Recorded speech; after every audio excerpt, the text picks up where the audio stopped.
Hello, everybody, and welcome for the midweek Exercise Your Rights show. Today, I have a really cool announcement.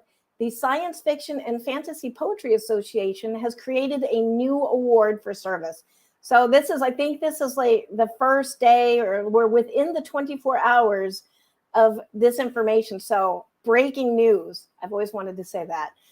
So today we have the actual president of the Science Fiction and Fantasy Poetry Association to talk about this. So let's welcome Colleen Anderson to the show, which you will know Colleen Anderson was here the Saturday before last, and we got to talk to her about a bunch of stuff. We're going to talk about this award, but also a little bit about the book that she's coming out with that I happen to have very insider information on. So, man, I just feel so cool today because I have breaking news and insider information. You heard it here first. All right, let's get to Colleen. As soon as I click the right button. So I just want to say I exist to make you feel better about yourselves.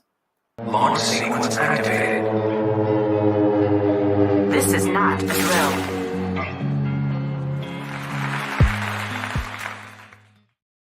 Hey, Colleen, welcome. Nothing Thanks, like thanking Angela. you and then being like, okay, nothing's happening. Oh. But yeah, welcome back. I always love having you here. And thank you for taking the time, like kind of a last minute thing to tell us about this award. Right. Thank you very much for having me and for having the representation of the SFPA on your show. Yeah, well, SFPA, for anybody who doesn't know, is pretty much the organization, which the links, if you go to the links, you can go find out more on your own and actually sign up. It's a great deal. But it is the organization for speculative poetry, I think, right? Am I wrong in saying that? No, I think you're correct in that, we do a lot to support speculative poetry throughout the world and with various contests and awards that recognize individual poems, long poems, short poems, chapbooks and books of poetry, as well as a contest. And we do some readings on our site as well, and try and support through other ways as well. And the Halloween page is always a big one. Yeah. So for anybody who's writing this stuff, you need to go find that link and join SFPA. But I'm not going to keep plugging it. That's your job. But tell me about this award, because I'm like, so really, how do I get this award? No, I'm just kidding.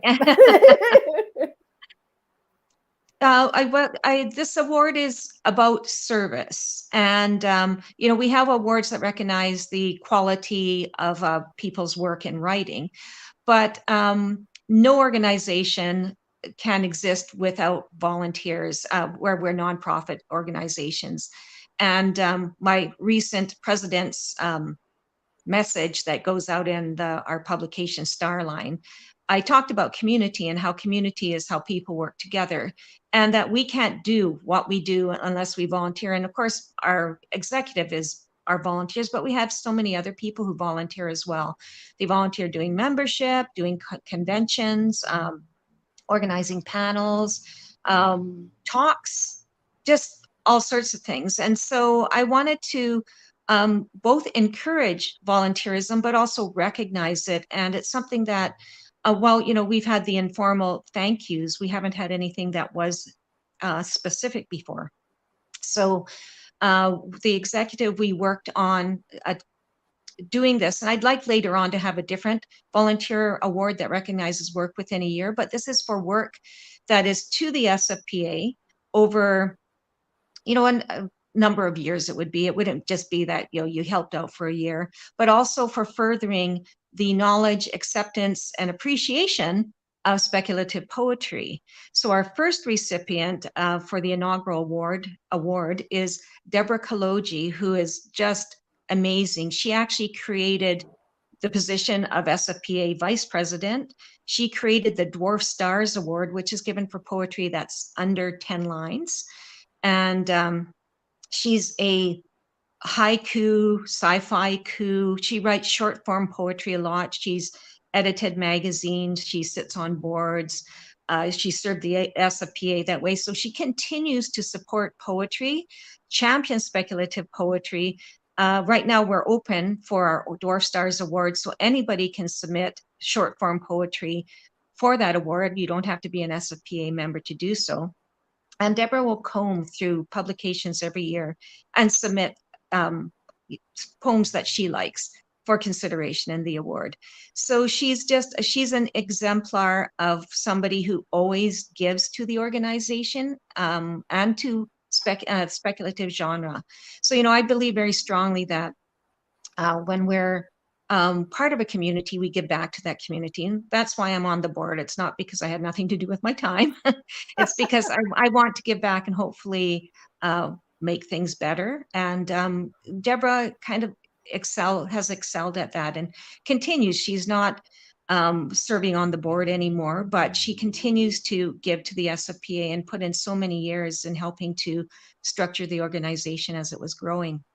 So we're very, very pleased and honored that she accepted the award and gets to be the first person in this new category. And we're working on, we have to design the plaque that she will receive for this. So we may be putting something out for people to suggest a symbol, because the plaques aren't big, so you can't have a complex image. And we've got a rocket ship on some things, but since we also embody other forms of speculative poetry, fantasy, horror, we might want to see a different image that also maybe reflects lifetime service. So the title of the award is the President's Lifetime Service Award. Oh, that is so cool. And I like what you said about like the organization recognizes poetry, but none of that can happen without the hours and this is any organization, hours and hours and hours of quiet, invisible people giving selflessly of their time to make this happen. So I love that you guys did this. And like, it's one of those things that it's kind of like, why didn't we do this before? Like, why is this brand new? But well, like, yay, this is awesome. Exactly. And, the people have so many ideas, but the ideas will sit there because there's only so much time that those who are already doing things can do. And there's so many people behind the scenes that make the SFPA run that, it's nice to recognize that it's like, you're not out there shining in the light with, your amazing writing, but you're also helping support and just be the backbone to the organization. Mm-hmm. And that's how everybody always gets better. It's like, you have to have that forum, that support. I guess there's probably, Emily Dickinson that wrote a bunch, or maybe it's Plath. But anyways, I know that sometimes we can be poets and write and then hopefully posthumously make it. But like, really, let's just do it in an organization and like support each other and like all of us win. That would be awesome. Absolutely. And it is one way to get to know people more too, right? Mm-hmm. Yeah. Working within your community, you get to know your community. It's not just, where we announce, I've got a book coming out or I have a poem published. It's also like talking with people and working with them. And, it's like there's hills and valleys as we grow and change. But that's partly what it's about, is like trying to figure out what works for people and working with people. Yeah. And I don't want to go too far into this because we'll probably get ourselves in trouble.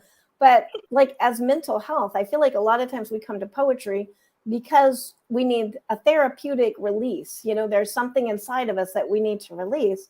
And same with horror writing and other forms of writing.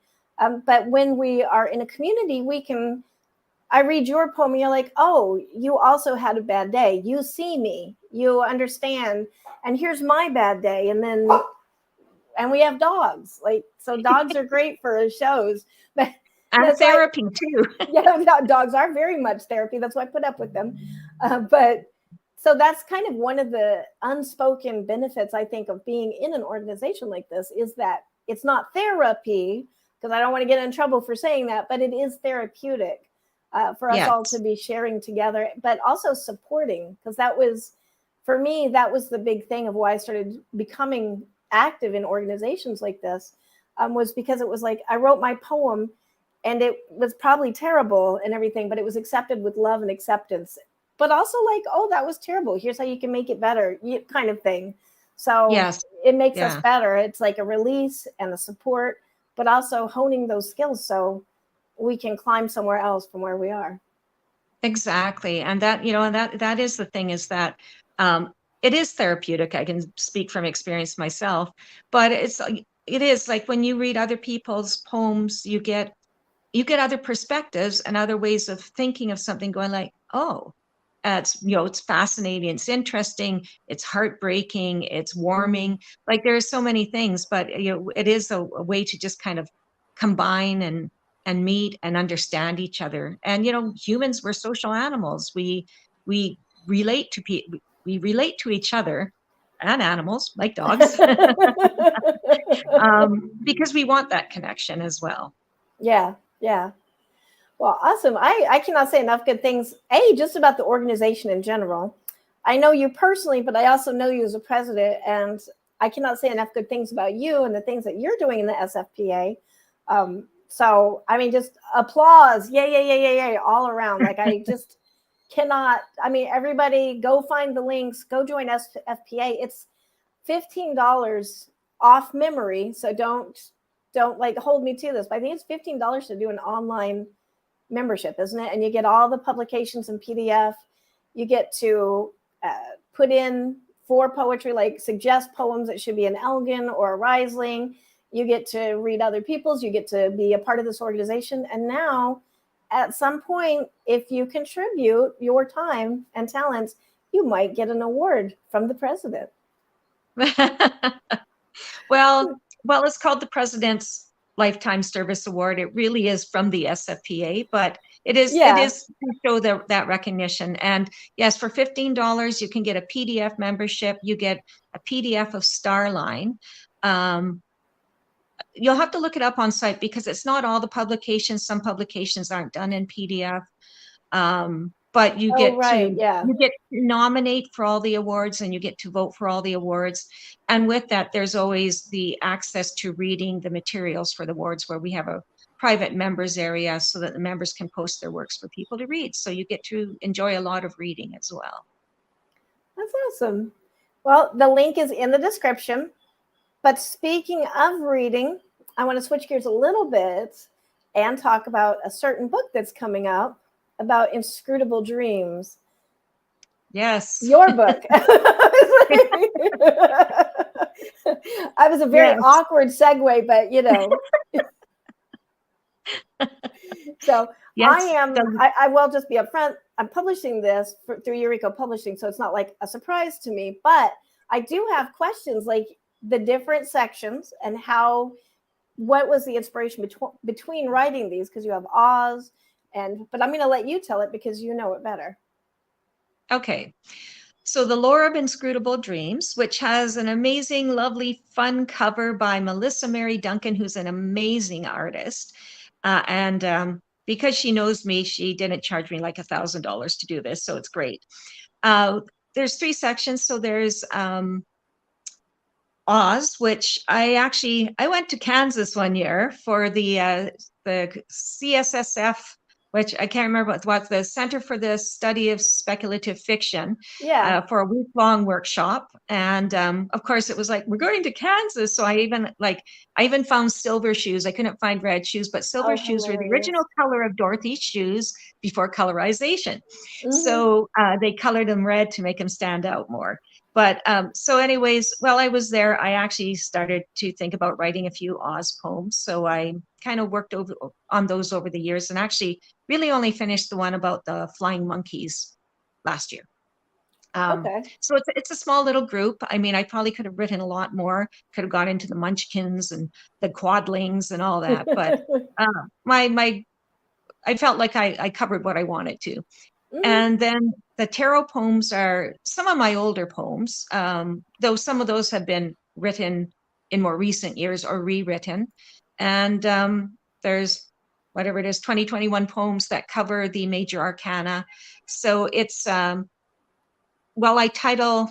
be a poem that will be titled with like the Empress and then the title of the poem. They cover a range. So some of them aren't speculative. Some of them are more modern. More this world, but it was just, again, like looking at what the tarot card means and then kind of extrapolating from there. And then the largest section, the Inscrutable Dreams, are the poems that are about magical objects. So it could be the mermaid's comb, the singing harp, the tooth fairy's pouch, the looking glass. And I take that angle for those because we have lots of poems about witches and gods and wizards and dragons. But I kind of also wanted to write about what is often associated with them and how it, if it has a power or how it's used by that person. Yeah. So that's, yeah. So they're kind of fun poems to kind of look at that in a different way of looking. Awesome. And I do actually like that. Like the Magic Shoes was one that really affected me growing up reading it and knowing that story. And then the poem having kind of a different take on just the shoes, not all the things around it. But a lot of the poems wind up meaning, because of the significance of the magical object, says a lot for like more of a, even though it is a speculative poem, it's talking about modern, what is happening right now, situations we find ourselves in, which exactly, yeah, is kind of like a very powerful thing. You've created magical metaphors for now, like right now. Yes. And, and some of those do go darker. Like, I talk about the scene in one of the poems where they're walking through the poppy field and they all go to sleep. But it's like, this is a young girl with all these creatures, and perhaps other things are going on there as well. And perhaps the poppies are red and the shoes are red, and the shoes get stained red from menstrual blood. So, Yeah. I kind of pull in like other symbolisms in there and try and stretch it a bit. Yeah. Well, and I think a lot of the times those stories wind up being kind of a means of control in the past. Like don't go in the woods because a big bad wolf might get you. That's your fault for going in the woods. Not that you should be allowed to go in the woods if you would like to go into the woods.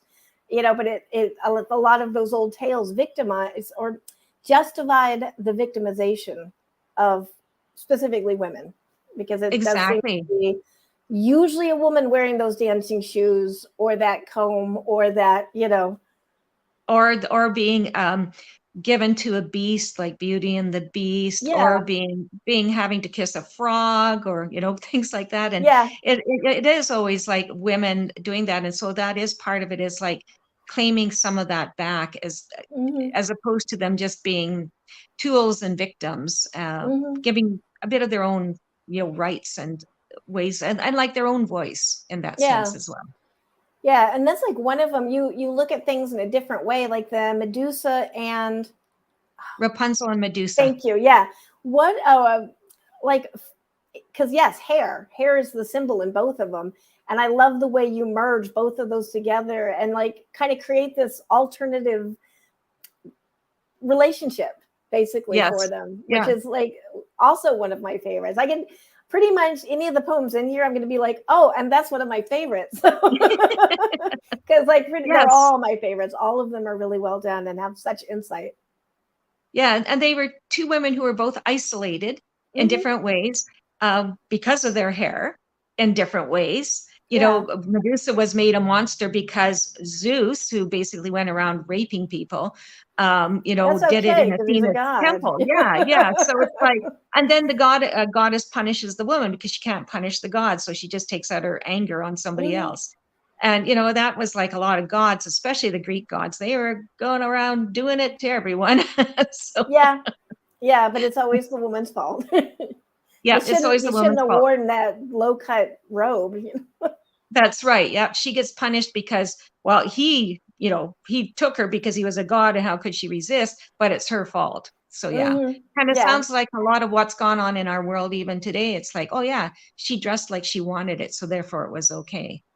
It's like, oh, I'm sorry, men can't control their animal urges, so we're going to veil the women. Yeah, okay. Yeah, or just like that was the whole thing with the shooting in Atlanta for the massage therapist, and the police, like the chief, I think, made some statement like, they were sex workers.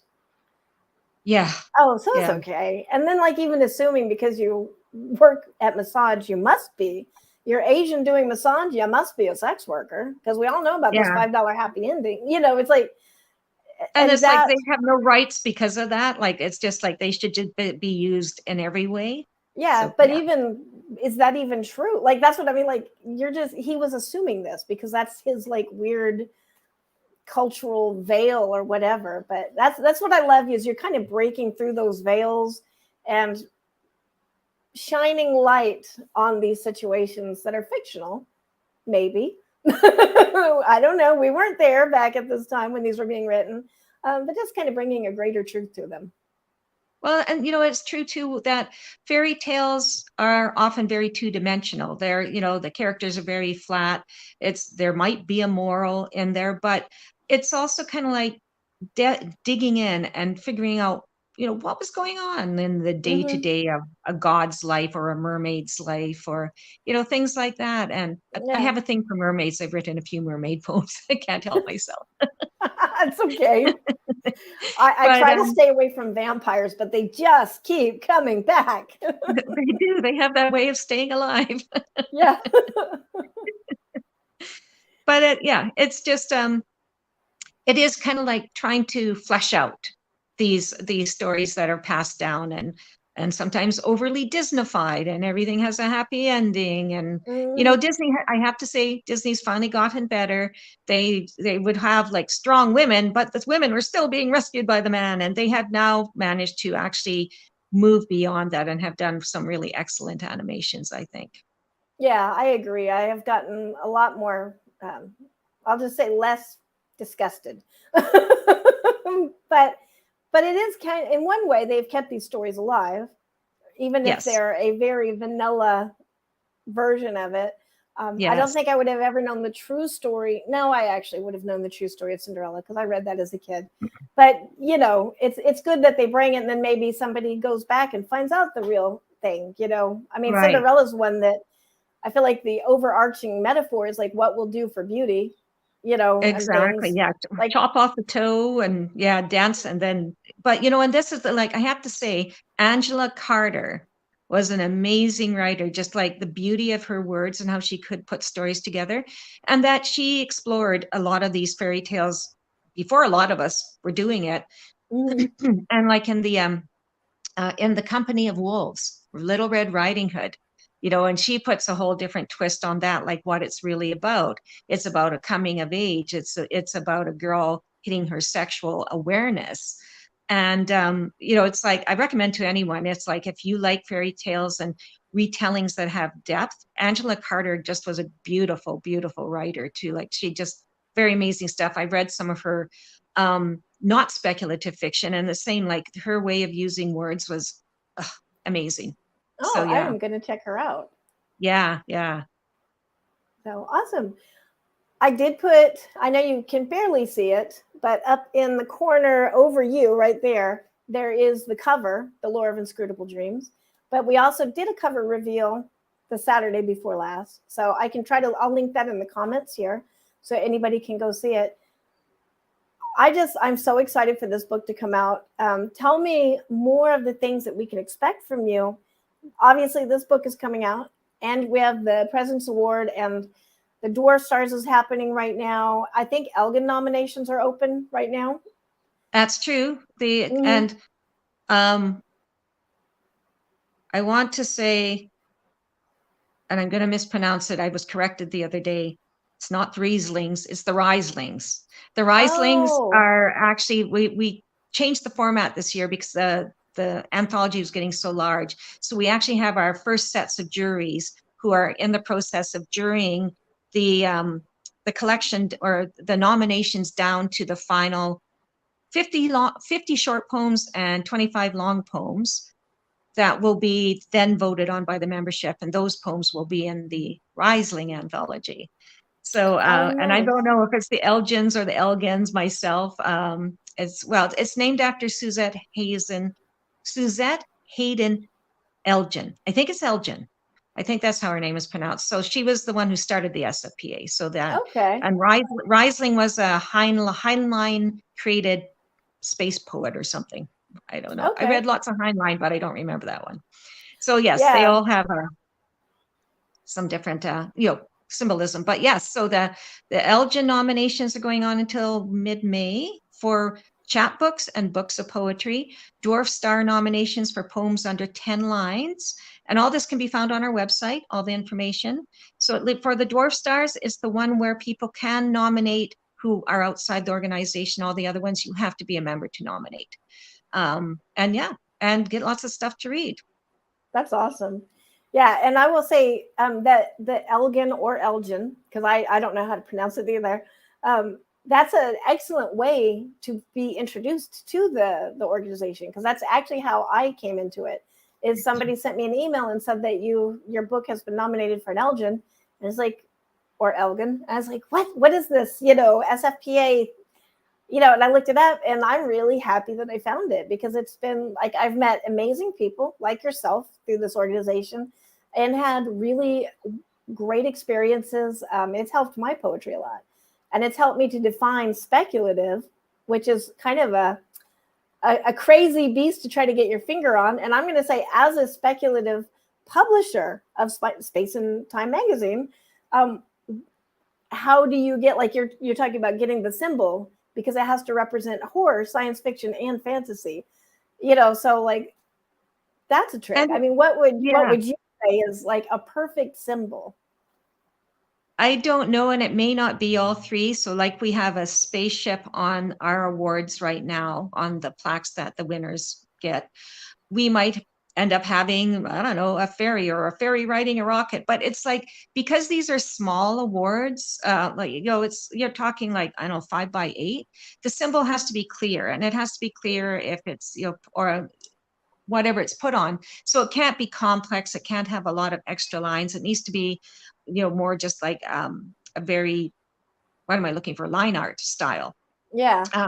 But I don't know. I would like to see something that moves away from rocket ships and dragons, something that can still embody speculative. And like I said, it may not be all three in one, but maybe we have a fairy on one and a atom on another. It's like, I don't know. And I don't want to limit it, because some people might come up with something where everyone goes, that is the best ever. And I'd love to see that.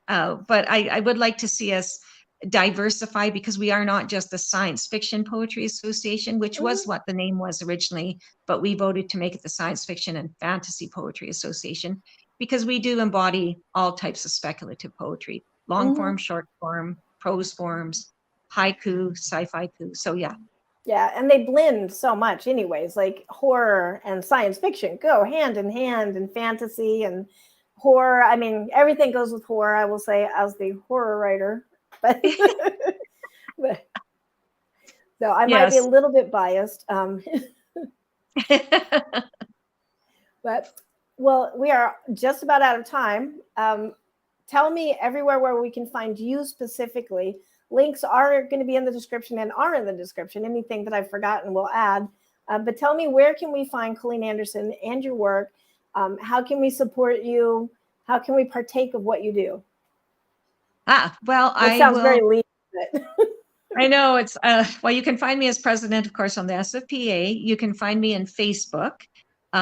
You can find me, my blog is something I am really going to update this year. If I don't do it before I get to Brazil, I am going to be doing it while I'm in Brazil. I will also be at StokerCon in June in Pittsburgh. And buy my book. Yes, buy my book. Buy my, I hope I'll be doing some readings. I don't know yet. I have to set those up. But, and you can always reach out to me. We aren't going to put my email in a general thing, but I don't know, find me on Facebook or even find my blog, which is www.colleenanderson.wordpress.com, which that will be link will be added below. And if you put a message there, yes. And I'm going to have to put something up there, I think, really, really soon, just to kind of say, hey, I'm alive. This blog is alive. Well, I'm going to hold you to that, because, you mentioned you're going to be here in Brazil in May to June, and we have some things coming up. I'm thinking, and you like, this may be slightly news to you, but I'm thinking we should document the whole thing and release it as like this little documentary of like finding poetry in Brazil, like, because they love their poetry here. And do they? Mario de Andrade, and he's like actually considered a national hero. He's a poet. So That's that's awesome. why we live here. I'm like, you have a poet for your national hero? I'm so there. Brazil is awesome. So yeah, and we have plans that you may just find out about. The college here, the Universidade is very excited to have the president of the SFPA and an established poet from Canada to talk to them about poetry. And yeah, but I will fill you in on all these things. But yes, you have a receiving group of people here. So I hope I get to spend time with you. That's great. That's Yeah. awesome. That we will. If I don't see that website updated by then, that's what I'll be doing. Is like, okay, I know you're tired, but that website. That's right. Yeah. Work for food. Yeah. You want this steak? All right. Well, how many pages did you get updated on your website today? Yeah. So, but I will. I know you have a lot of things going on and you're pressed for time, so I'm not going to take even more of it. Thank you so much for sharing your time and your talents with us today. And everybody go find the SFPA in the link. Go find Colleen in the link. Support this. Join the SFPA. You will not regret it. And even if you just do the $15 membership, you're going to get so much out of it. And I can Absolutely. 100% attest to that myself. So, All right. thank you so Thanks much. very much, Angela. This is awesome. And thank you for letting me talk about the SFPA as well. Absolutely. You're always welcome here. I love having you here, and I love you as a person and a poet. All right, we're going to close off with a message from Rook Riley, who is, she does author services, and so she's going to lead us out. Thank you, everybody, and I will see you, next Saturday with Amanda Worthington talking about a new chapter in her life, which is specifically a pun on the fact that she's building the HWA Kansas City chapter that they've never had. A huge horror group there, no chapter. So Amanda has taken the lead on that. So she'll be our next guest. And with that, I will see you all later. Bye. Bye. I'm author Rook Riley, an experienced educator with a military background. I'm looking to lower the barrier of admission to publishing by applying my passion for education to author services. I provide manuscript reviews, book coaching, and pep talks. I want to help tell the story that's locked inside you. So from cheerleader to draft midwife, whatever it is you need, I'm here to help. Remember, your story matters. Go to authorrookriley.com for more information.